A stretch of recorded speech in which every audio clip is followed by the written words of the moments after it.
we are starting with our new chapter, chapter number 15, economic development. Take out your book, page number 120. Every person's morning begins in a different way.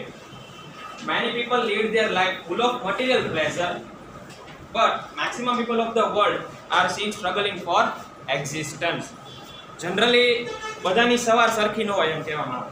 Okay, ઘણા લોકો સવારે વહેલા ઉઠીને પોતાની લાઈફને set કરવા માટે દોડતા હોય છે. તો ઘણા લોકો પાસે ઓલરેડી બધું મટીરિયલ હેપીનેસ હોય જ, બરાબર? એટલે શાંતિથી ઉઠે. ઓકે, એને પોતાના ગોલ્સ ને બધું સેટ કરેલું હોય ઓલરેડી, એની પાસે પોતાનું મટીરિયલ હેપીનેસ હોય જ છે. Okay, for these people who are called poor, physical pleasure, well-being or resting is an imagination only. જે poor people છે એના માટે ડ્રીમ છે, બરાબર? ફિઝિકલ હેપીનેસ, બરાબર, અથવા વેલ-બીંગ એન્ડ રેસ્ટિંગ એટલે આરામ કરવો. ઓકે, એ ખાલી એક ઇમેજિનેશન છે, કારણ કે એમને પાસે ટાઈમ હોતો જ નથી. દોઢ ભાગમાં જ એમની આખી લાઈફ જાય. How has this situation originated? આવી સિચ્યુએશન આવી કેવી રીતે? કન્ટ્રીની અંદર આવી કેવી રીતે? How to come out of this situation? આનાથી બહાર કેવી રીતે નીકળશું? And such type of questions have these their answers.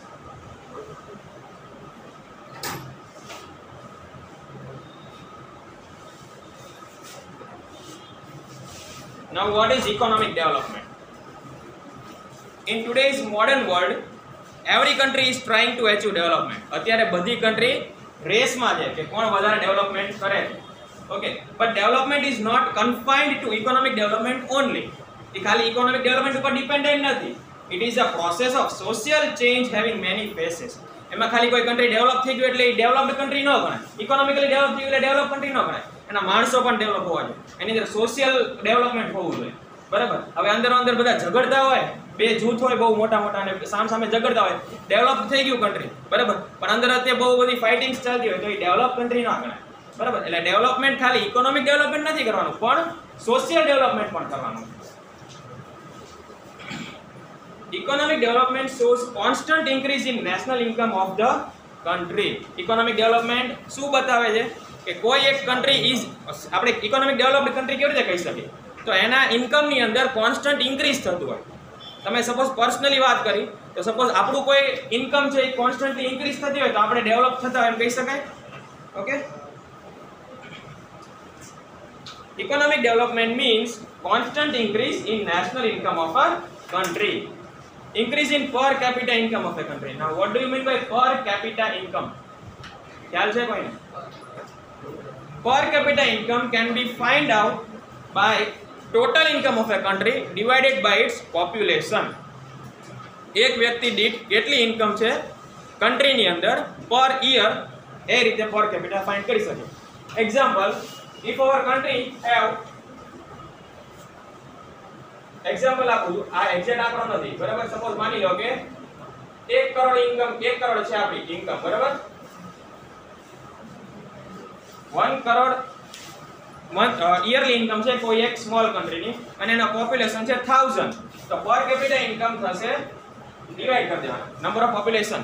પર કેપિટા એટલે total income divided by number of population. Suppose આપણા ઘરની વાત કરીએ તો આપણા ઘરમાં 4 લોકો રહેતા હોય, આપણી વાર્ષિક આવક સપોઝ લાખ રૂપિયા હોય, બરાબર?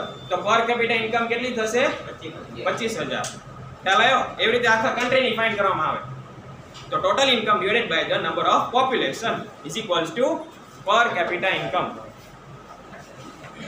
નાઉ, improvement in the living standard of a people. તો ઇકોનોમિક ડેવલપમેન્ટ આ 3 વસ્તુ ઉપર ડિપેન્ડન્ટ કરે છે. એક તો ઇન્કમ ઉપર, સેકન્ડ પર કેપિટા ઇન્કમ અને third standard of living of a people. Okay, tick કરી લો. Economic development means constant increase in national income of a country, increase in the per capita income of a country, and improvement in the living standard of a people. હવે income થાય છે, કોઈ country develop થાય છે, પણ માણસો ત્યાંના પછાત રહે તો એ કન્ટ્રી ડેવલપ ન કહેવાય. ત્યાં સ્ટાન્ડર્ડ ઓફ લિવિંગ પણ ઇમ્પ્રૂવ થવું જોઈએ તો એ ડેવલપ્ડ કહેવાય. This is called the economic development. Total income of a country is called the national income. Underline karo. Total income of a country is known as the national income. by dividing the total income of a country with the total population of a country, we obtain per capita income. Okay, ये line पर underline करिए. How we can find the per capita income of any country? By dividing the national income or total income of a country with total population. We obtain the per capita income. While living standard, હવે living standard માં કઈ facilities include થાય? While living standards include the facilities like obtaining food, એટલે આ બધી basic necessities છે, બરાબર? Obtaining food, clothes, education, health service, transportation service as well as shelter. શું કહે છે? કન્ટ્રીની ઇન્કમ ટોટલ ઇન્કમ ગણાય. કોઈ પણ જો ઇમ્પોર્ટ ફોરેન ટ્રેડ ઇન્કમ્સ, બરાબર? સપોઝ આપણે અહીંથી કઈ બહાર વેચીએ, તારી ઇન્કમ એ કન્ટ્રીની ઇન્કમમાં જ ગણાય.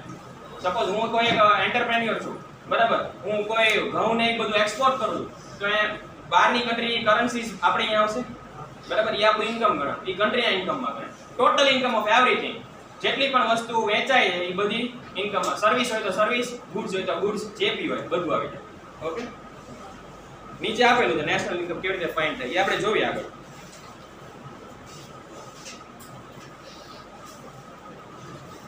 Because of increase in national income and per capita income in India after independence, there has been improvement in the service and facilities such as availability of food grains, clothes, electricity, education, health service, shelter, etc.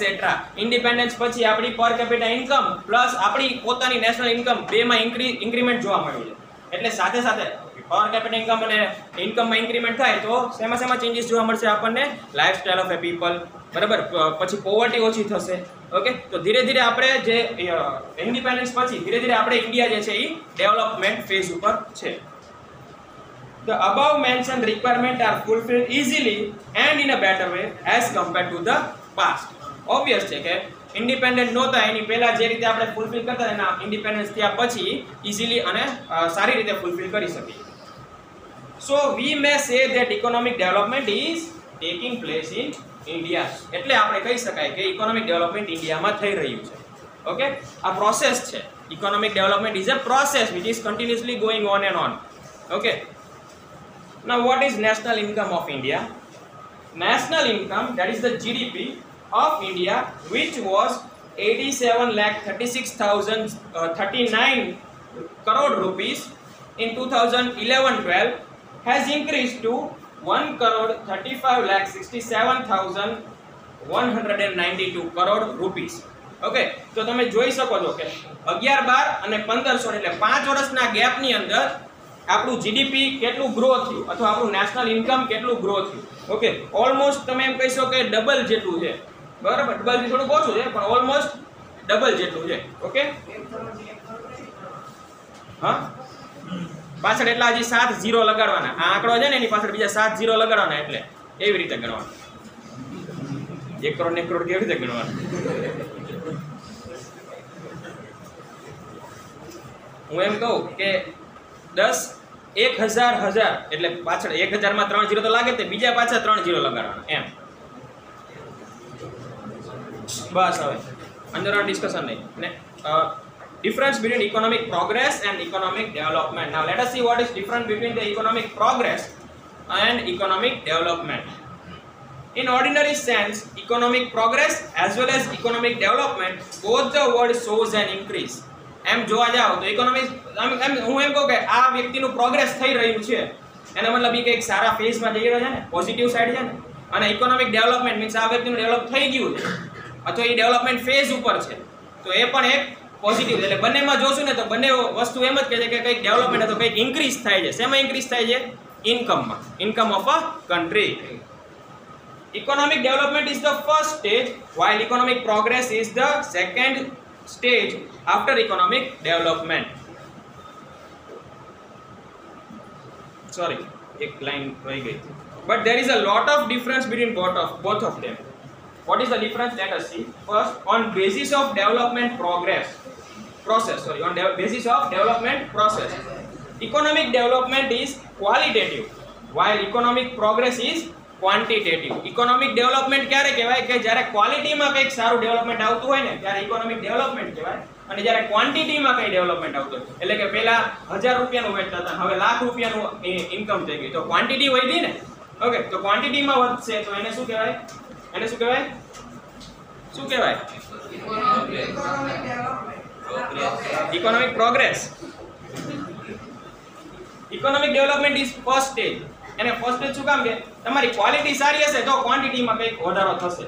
તમે suppose આપણે કોઈ વીટ export કરીએ તો આપણા વીટની quality જ ખરાબ હશે તો એ એક્સપોર્ટ થશે. પછી ભલે તમે 2 ટન માલ એક્સપોર્ટ કરો બરાબર પણ ક્વોલિટી સારી નહીં હોય તો કોઈ લેશે જ નહીં ને. એટલે economic development is the first stage and economic progress is the second stage. According to the change taking place in the economy, on the basis of the new research in economy, increase in production is economic development. On basis of the new research in economy, increase in the production is economic development. હવે નવા જે વસ્તુ આપણે suppose નવી industry find કરો, નવી machineries આવે બધી. ઓકે, તો કોઈ નવી મશીનરી એટલે કોઈ રિસર્ચ થશે એના ઉપર આપણું ઇકોનોમિક ડેવલપમેન્ટ ડિપેન્ડ કરે છે. ઓબ્વિયસ છે, ક્વોલિટી કેવી રીતે તમે સુધારશો બરાબર, તો કોઈ રિસર્ચ થશે એના ઉપરથી જ ક્વોલિટી આપણી સુધરશે. Okay, so on economic development is based totally on research. Because of the research in hybrid seed in agriculture sector, there has been a manifold increase in the agriculture production. નવા hybrid seed આપણે research કર્યા. આપણે એક hybrid seed ની વાત કરી હતી. કયું હતું? BT cotton. હજી એક છે જેને મંજૂરી મળી ગઈ છે. કયું છે? તો નવા હાઇબ્રિડ સીડ્સ આવ્યા એનાથી શું થયું? આપણું પ્રોડક્શન વધી ગયું બરાબર. પહેલા જૂના જે સીડ્સ હતા એમાં પાક બગડી જતો હતો બરાબર, તો હવે નવા જે સીડ્સ આવ્યા એમાં પાક બહુ ઓછો બગડે છે કારણ કે એની અંદર ઇન્સેક્ટિસાઇડ્સ નથી થતા. ઓકે, તો એના લીધે થઈને પાક આપણો ઓછો બગડે અને એટલે પ્રોડક્શન આપણું ઇન્ક્રીઝ થશે. Okay, on this shows economic development. On the other side, when there is increase in the agriculture production because of the increase in the agriculture land, it is called economic progress. જ્યારે production ની અંદર વધારો થાય તો એને શું કહેવાય? Economic. આપણે કીધું ને ક્વોન્ટિટી ની અંદર કઈ ચેન્જ થાય તો ઇકોનોમિક પ્રોગ્રેસ કહેવાશે. તો પ્રોડક્શન માં કઈ ચેન્જ થાય એને શું કહેવાશે? Economic progress. હવે પ્રોડક્શન માં કેવી રીતે વધે એગ્રીકલ્ચર ની અંદર? તો લેન્ડ, સપોઝ લેન્ડ વધે તો પ્રોડક્શન વધે ને. એક જમીન હોય એની કેપેસિટી હોય કે આટલું જ ઉગાડી શકાય તેમાં, પછી એટલી બીજી જમીન હોય ડબલ થઈ જાય તો પ્રોડક્શન પણ ડબલ થઈ જશે ને. Okay, in relation to development and developing nations, difference is seen in both of them in relation to the developed and developing nation also. Increase in national income of a developed country is called economic progress. કોઈ develop થઈ ગયેલું, already develop થઈ ગયેલું country હોય ને એની અંદર income વધે ને તો એને શું કહેવાય? Economic progress. કારણ કે એ ડેવલપ ક્યારે થયું હોય, એની ક્વોલિટી સારી હોય ને પ્રોડક્ટ્સની ત્યારે એ ડેવલપ થાય. Okay, so increase in national income of A developed country. Develop country જેમ કે અમેરિકા છે, અમેરિકાની અંદર અમેરિકા ઓલરેડી ડેવલપ કન્ટ્રી છે, ચાઇના ઓલરેડી ડેવલપ કન્ટ્રી છે બરાબર. ઇન્ડિયા કેવું છે? ડેવલપિંગ ફેઝમાં. આપણે હજી ડેવલપ થઈ રહ્યા છીએ બરાબર. જ્યારે આ બધા કન્ટ્રી જે છે ઓલરેડી ડેવલપ થઈ ગયા છે. ઓકે, તો જે ડેવલપ કન્ટ્રી છે એના ઇન્કમમાં કંઈ વધારો થાય તો એને શું કહેવાય? એને શું કહેવાય? વાંચો, ક્યાં ધ્યાન? શું કહેવાય? કે તો પ્રિન્સ શું કહેવાય? increase in the national income of developed country is called economic progress. શું કહેવાય? While increase in the national income of developing country is known as economic development. Underline કરો ભૈયા. Increase in the national income of any developed country. Developed country એટલે America, China, આ બધા જે develop country છે એના ઇન્કમમાં કઈ વધારો થાય તો એને શું કહેવાશે? Economic progress. અને ડેવલપિંગ કન્ટ્રી જેમ કે ઇન્ડિયા છે, India is a developing country, તો આપણા કઈ ઇન્કમમાં વધારો થશે તો એને શું કહેવાય? Economic development. Because we are in a development phase. આપણે કંઈક ડેવલપ કરી રહ્યા છીએ અને ઓલા બધા ડેવલપ થઈ ગયા છે ઓલરેડી, એટલે હવે એમને ખાલી વેચાણનું જ વિચારવાનું, ક્વોલિટીનું નથી વિચારવાનું બરાબર. શું ત્રણ પ્રોપર ડેફિનેશન છે પણ ઓન ધ બેઝિસ બધા અલગ અલગ બેઝિસ ઉપર છે. જો પહેલી જે ડેફિનેશન આપી on the basis of development process છે બરાબર. એટલે એવી રીતે પૂછે what is economic progress on the basis in relation to developed and developing nations? તો આ ડેફિનેશન આવશે. સમજાણું બધાને? એ આપણે લખાવશું, ક્વેશ્ચન આન્સર વખતે કહી દઈશું. Now what are the features of developing economy? ઇન્ડિયાની કેવી ઇકોનોમી કહેવાય? ડેવલપ્ડ કે developing? Developing. India is a developing country. Economy of a developed and developing country is separated on basis of per capita income. કેવી રીતે difference થાય? પર capita income ઉપર. હવે ડેવલપ્ડ કન્ટ્રી હોય એની પર કેપિટા ઇન્કમ વધારે હોય કે ડેવલપિંગ કન્ટ્રીની પર કેપિટા ઇન્કમ? ડેવલપ્ડ જે ડેવલપ થઈ ગયા છે એ બધાની ઓબ્વિયસ છે કે પર કેપિટા ઇન્કમ વધારે હશે. પર કેપિટા ઇન્કમ વધારે હોય એટલે પોવર્ટી ત્યાં ઓછી હશે. બરાબર? As per World Development Report of 2004 of World Bank, countries having less than $735 per capita income are categorized as developing country. એટલે જે કન્ટ્રીની અંદર $735 ના નીચે પર કેપિટા ઇન્કમ હશે એ બધા કન્ટ્રીઝ કેવા કહેવાય? Developing countries. અને જેને આની ઉપર પર કેપિટા ઇન્કમ હશે એ બધા ડેવલપ્ડ કન્ટ્રી ગણાશે. Following are the features of developing economy. સૌથી પહેલો ફીચર છે less per capita income. એ તો આપણને ખ્યાલ છે કે આના નીચે હશે તો જ તે ડેવલપિંગ ગણાય. એટલે less per capita income. National income of developing countries is less. Per capita income ઓછો ક્યારે આવે? જ્યારે નેશનલ ઇન્કમ ઓછો હોય ત્યારે જ ઓછો ગણાય ને. બરાબર? પોપ્યુલેશન વધારે હોય તો પણ અફેક્ટ થઈ શકે, પણ સૌથી પહેલા ઇન્કમ જ ઓછી છે તો પોપ્યુલેશન વધારે ઓછાની કંઈ ફરક નથી પડતો. બરાબર? So national income of developing country is less while population growth rate is high. સામે પોપ્યુલેશન ગ્રોથ રેટ પણ વધતો હોય. બરાબર? સપોઝ માની લો કે આપણે ઇન્ડિયાની અંદર એક ઇન્કમ છે તો પહેલા આપણી પોપ્યુલેશન હતી 125 કરોડ 5 વર્ષ પહેલા, અને અત્યારે જે છે 135 કરોડ પહોંચી ગયા આપણે. બરાબર? તો આટલો વધારો આવ્યો, આપણા પોપ્યુલેશનની અંદર આટલો વધારો આવ્યો, પણ ઇન્કમમાં ઈ ને પોઝિશન છે, ઇન્કમમાં એટલો બધો વધારો નથી આવ્યો. તો ઓબ્વિયસ છે કે પર કેપિટા ઇન્કમ આપણી ઘટી જશે, ડાઉન થઈ જશે. Okay?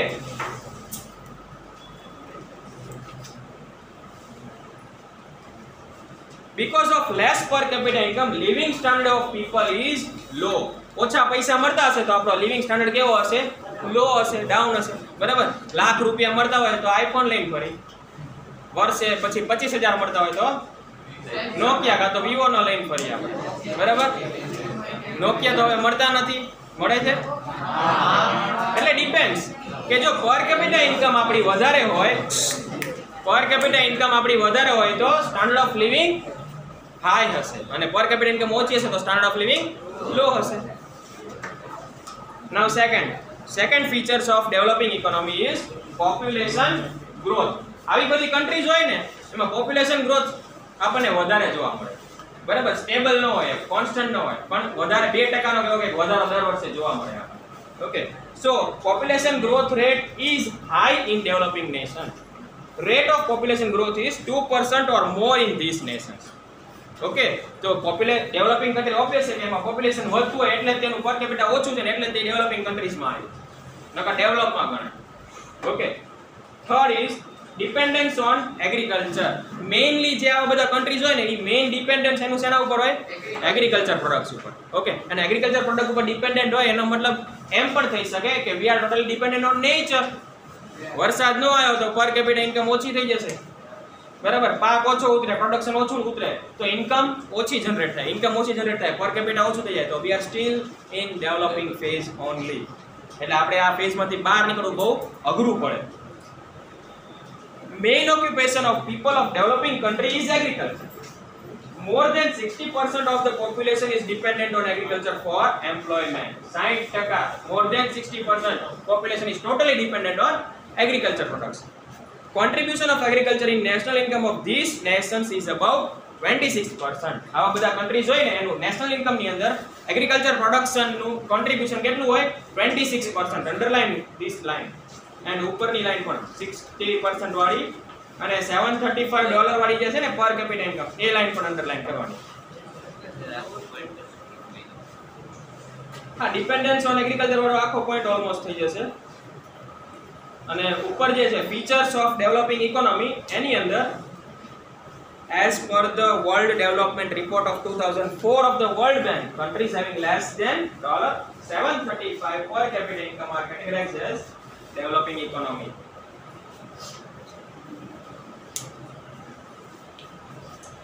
Okay, next, fourth. What is the fourth feature of developing economy? Fourth feature is unequal distribution of income. હવે ડેવલપિંગ કન્ટ્રીઝ હોય ને એમાં જનરલી કેવું થાય કે રીચ પીપલ બહુ રીચ થતા જાય અને પુઅર જે છે એ પુઅર થતા જાય ડેવલપિંગ કન્ટ્રીઝ.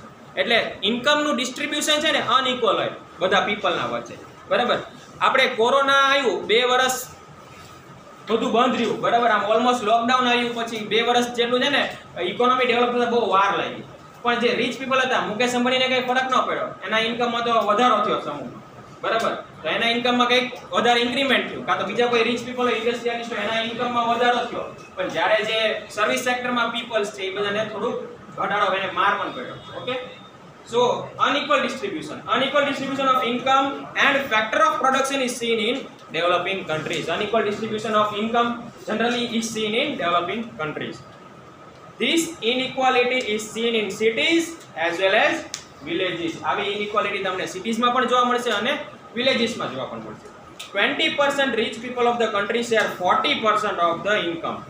એટલે 20% people કેટલો 40% નેશનલ ઇન્કમ શેર કરે છે ઇન્ટરનલી. બરાબર, તો ઘણો બધો શેર એમના પાસે હોયો ગયો. Okay, and 40% of the national, and the poorest 20% share only 10% of the national income.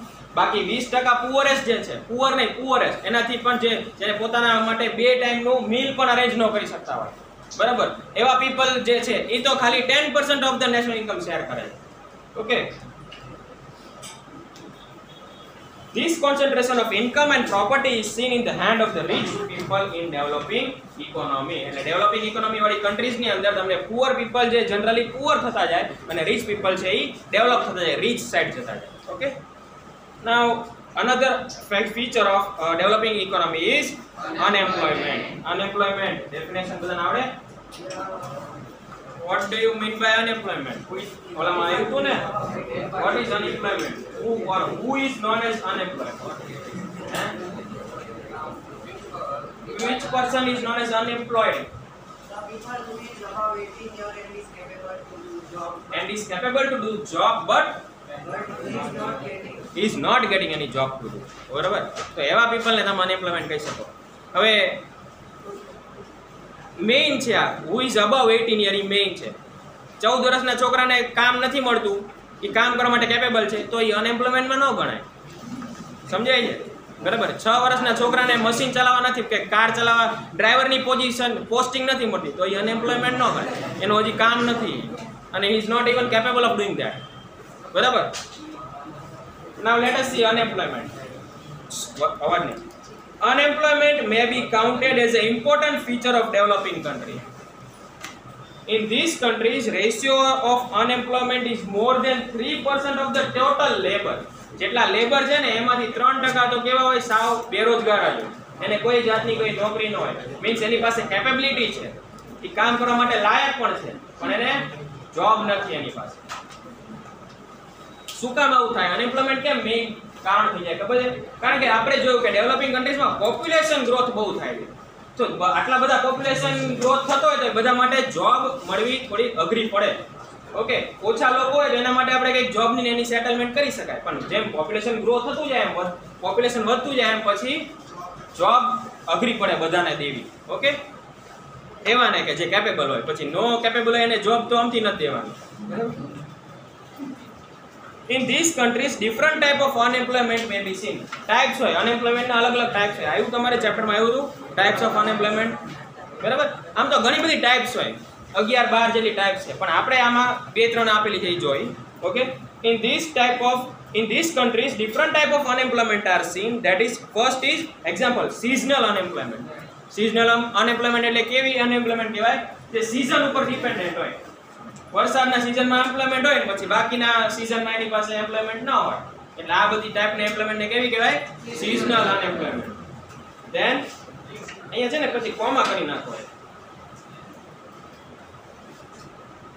ડિસ્યુઝડ unemployment. આ સિઝનલ અનએમ્પ્લોયમેન્ટ પછી ડિસ્યુઝડ અનએમ્પ્લોયમેન્ટ બે વચ્ચે કોમા કરી નાખો. બે અલગ છે. ઓકે, ડિસ્યુઝડ અનએમ્પ્લોયમેન્ટ એટલે કેવો અનએમ્પ્લોયમેન્ટ કે ક્ષમતા કરતા એની પાસે ઓછું કામ કરાવી એને ડિસ્યુઝડ અનએમ્પ્લોયમેન્ટ કહેવાય. એક્ઝામ્પલ તરીકે કોઈ આપણે એગ્રીકલ્ચરલ લેન્ડ છે એમાં 3 જણાથી કામ ચાલી જાય પણ આપણે કેટલા રાખી છીએ 5 જણા રાખી, બરાબર, અને બધાના વેજીસ ઘટાડી દે. 5 જણા રાખીને વેજીસ ઘટાડી દે, 3 થી કામ થઈ જાય પણ 5 જણા રાખીને વેજીસ ઘટાડી દે એટલે એ કેવું થઈ ગયું disguised unemployment. Okay, and third is industrial unemployment. Industrial unemployment એટલે જો ગામડાના પીપલ જ્યારે અર્બનાઇઝેશન શહેરમાં આવીને સેટલ થાય છે તો એમને નવી નવી ટેકનોલોજીથી અથવા નવી નવી જે ઇન્ડસ્ટ્રીઝ આવી એની સાથે એને કામ કરતા ફાવે નહીં, એટલા સ્કિલ્ડ લેબર નથી હજી, બરાબર. તો આવું જે અનએમ્પ્લોયમેન્ટ છે કે જે સ્કિલના લીધે પાછા પડે છે અથવા જેને નોકરી નથી મળતી એ બધા કહેવામાં આવશે ઇન્ડસ્ટ્રીયલ અનએમ્પ્લોયમેન્ટ. સમજાણું શું કહેવા માંગે છે? Okay, so industrial unemployment etcetera. Moreover the period of unemployment is very long. એટલે અનએમ્પ્લોયમેન્ટના પીરિયડ પણ એવા નોકરી મળવાનો જે સમય હોય ને, સપોઝ 18 વર્ષ થઈ જાય પછી હું કેપેબલ છું કે આ જગ્યાએ નોકરી કરી શકું, પણ મને નોકરી સપોઝ મળે 35-40 વર્ષે, બરાબર, કે બધાને સપોઝ મારો વારો આવે બહુ ટાઈમે. અત્યારે ગવર્મેન્ટની જોબમાં પણ એવું થાય છે, બરાબર. 2016માં ભરતી આવી હોય અને બધાને નોકરી ક્યારે આપે છે? 21-22માં આવીને નોકરી મળે. ઓકે, તો જે આવા ડેવલપિંગ ફેઝ વાળા કન્ટ્રીઝ હોય એમાં શું થાય, વેઇટિંગ લિસ્ટ બહુ લાંબા હોય એટલે શું થાય કે ટાઈમ જે છે, ડ્યુરેશન, નોકરી મળવાનો ટાઈમ જે છે એ વધી જાય. ક્લિયર બધાને આટલું? Next feature is poverty. Poor, ગરીબ. બોલી દો હજી જેટલું બોલો એટલું. Poverty is also a feature. Poverty is also a feature of developing economy. People who are not able to satisfy their primary necessity like food, clothing, shelter, education and health are called poor. Which people are called poor? Which are not able to satisfy their primary requirements. Okay, primary requirements એટલે કે food, shelter, clothing, health, આ બધી primary requirements છે. Okay, એ પણ આપણે satisfy ના કરી શકતા હોય એવા બધા પીપલ કેમાં ગણાશે? Poor people. In developing countries, such people constitute 1/3 of the total population. Developing country હોય એની અંદર આવા કેટલા population હશે? 1/3 of the population are poor. Next feature, dual economy. The economy of a developing country is based on dual or mixed system. On one side, backward farming, old machinery, orthodox social structure, less production are seen in villages, and on the other side there are the cities having modern industries, new production process, modern implements and modern sophisticated lifestyle. એટલે dual economy જોવા મળે તમને. ગામડામાં તમે જાશો ને આવા developing country જોઈ ને, અહીંયા વિલેજીસમાં જશો ને તો બહુ પછાત જે જૂની સિસ્ટમ પ્રમાણે કામ લેતા હોય એવી રીતે એગ્રીકલ્ચર ચાલતું હશે, બરાબર. ઘણાને કોઈ નવી ટેકનોલોજીથી વાકેફ પણ ના હોય એ લોકો તો. અને જ્યારે તમે એ જ સમયે તમે કોઈ કન્ટ્રી એવા સિટીઝ હશે, ડેવલપ સિટીઝ, ત્યાં જશો તો આપણને મોડર્ન ઇન્ડસ્ટ્રીઝ જોવા મળશે, નવી નવી ટેકનોલોજીસ જોવા મળશે, બરાબર. જ્યારે ડેવલપ્ડ કન્ટ્રીમાં કેવું હોય, ગામડામાં જાવ ને તો પણ એ લોકો એ ટેકનોલોજી યુઝ કરતા હોય અને શહેરમાં પણ એ ટેકનોલોજી યુઝ થતી હોય. ઓકે, પણ ડેવલપિંગ કન્ટ્રીઝમાં હજી એ ટેકનોલોજી છે ખાલી સિટીઝમાં આવી હોય, ગામડામાં એ ટેકનોલોજીસ ઓછી યુઝ થતી હોય.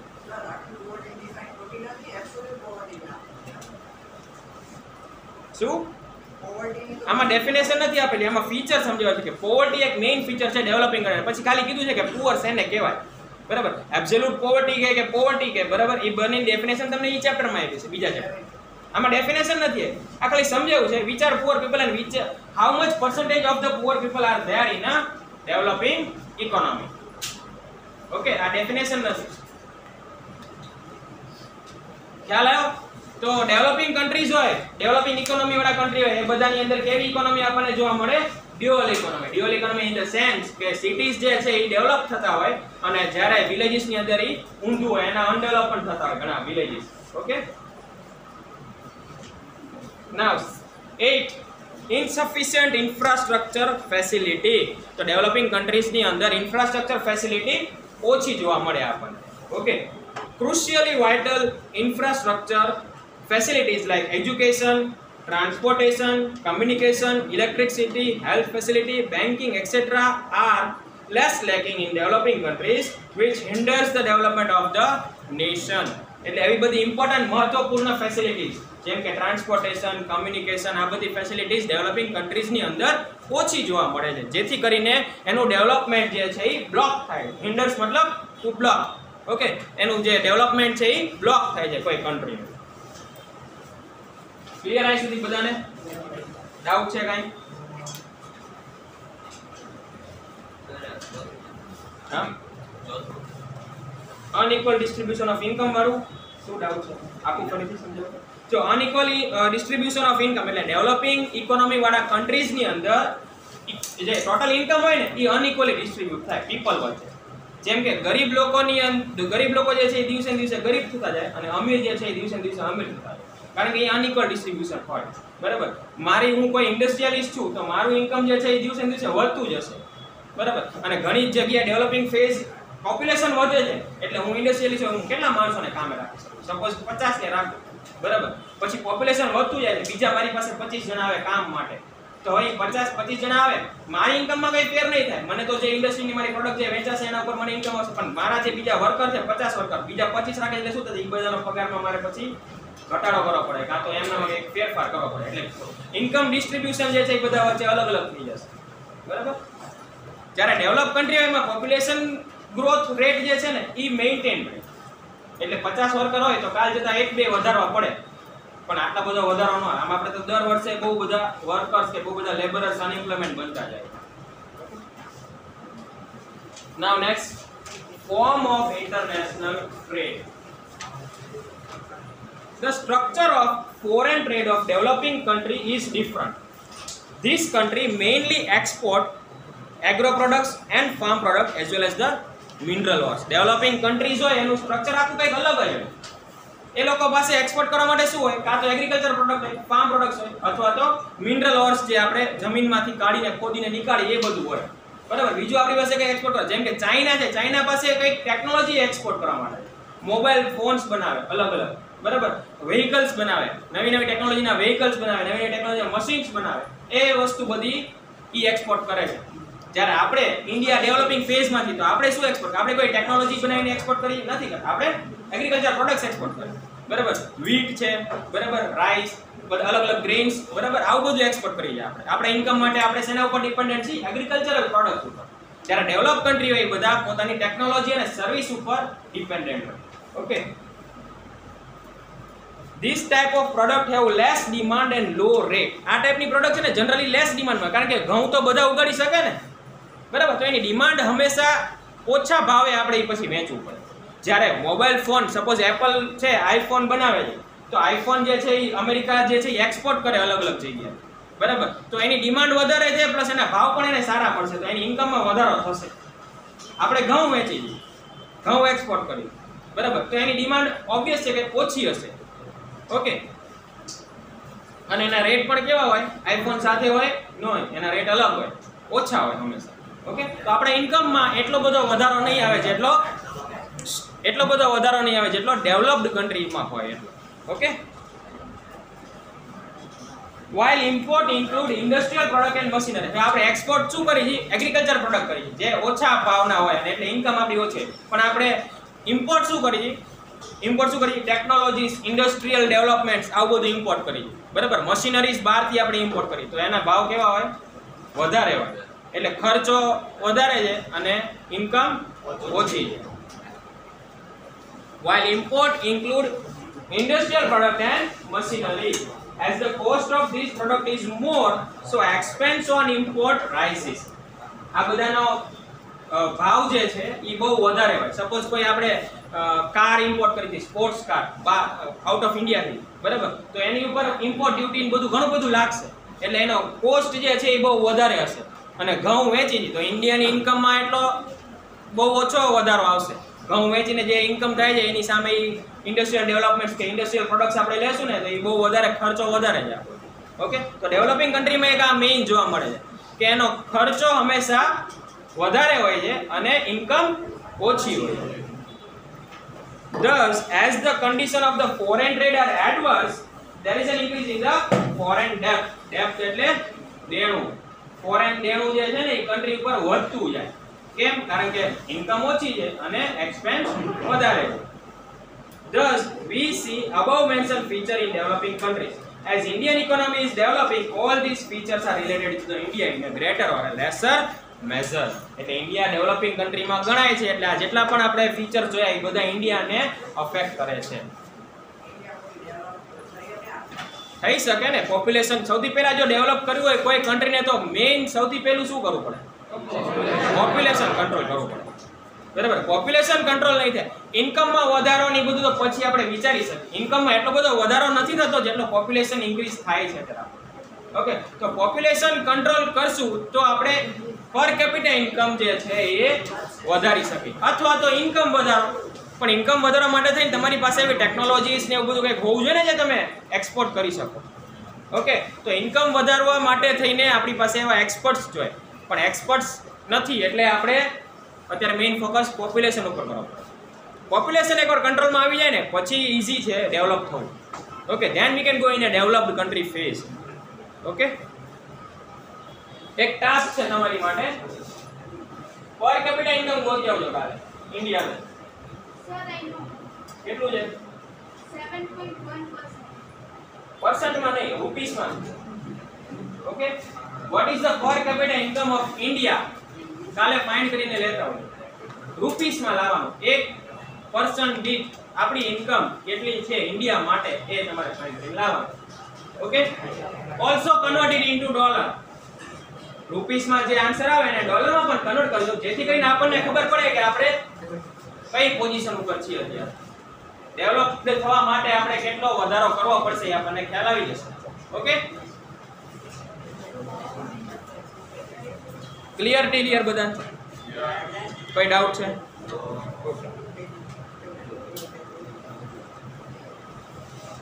બે ટોપિક જોઈ લે, economic and non economic activities. વચ્ચે વચ્ચે અવાજ નહીં. Now, what do you mean by economic and non-economic activities? Before studying about Indian economy, let us know what economic and non-economic activities are. First, economic activity. Economic activity means earning or spending money for the exchange of commodities or service. જેમાં કમાણી થતી હોય ને કંઈક પૈસા સાથે કંઈક લેતી દેતી થતી હોય ને જેમાં પૈસા ઇન્વોલ્વ હોય અથવા કોઈ સર્વિસ ઇન્વોલ્વ હોય, બરાબર, એ બધાને કેવું કહેવાય? ઇકોનોમિક એક્ટિવિટીઝ કહેવાય. એ બધી એક્ટિવિટીઝ એમાં આવશે economic activities. For example, activity of a farmer. ફાર્મરની જે એક્ટિવિટી છે એ ઇકોનોમિક એક્ટિવિટીમાં ગણાય. Activity of an artisans. Artisans એટલે સ્કિલ્ડ લેબર. કોઈ લેબર કે કોઈ પર્સન સ્કિલ્ડ હોય ને એને આર્ટિસન્સ કહેવાય. સપોઝ મને ઇલેક્ટ્રિકનું કામ આવડે છે તો હું આર્ટિસન્સ થઈ ગયો, આઈ એમ ઇલેક્ટ્રિશિયન. ઓકે, પ્લમ્બરનું કામ આવડતું હોય તો આઈ એમ આર્ટિસન, આઈ એમ એ પ્લમ્બર. એટલે મને એ પ્લમ્બિંગનું કામ આવડે છે, સ્કિલ્ડ છે.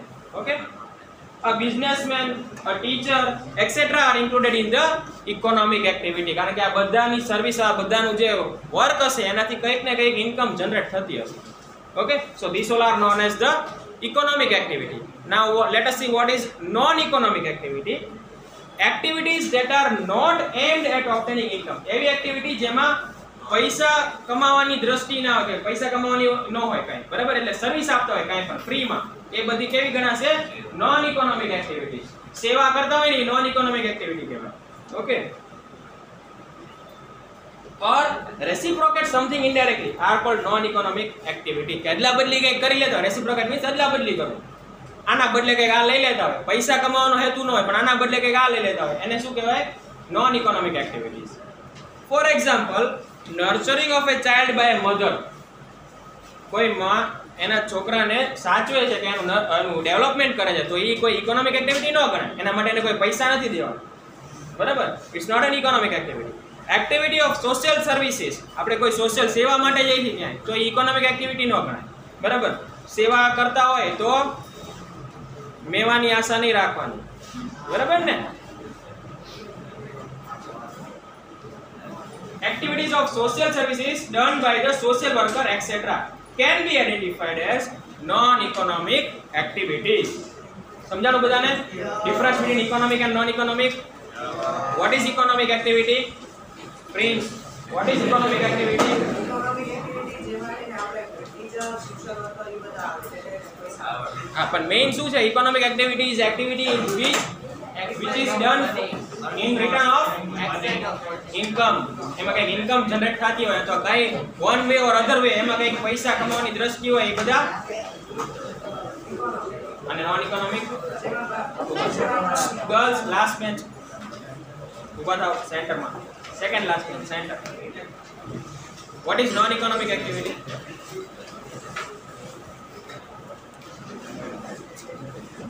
સેન્ટર વાળા કીધું તમે બેસો what is known economic activity આગળ હા બેસી બોલો what is known economic activity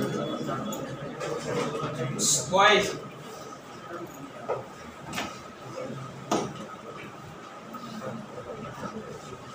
એની આગળ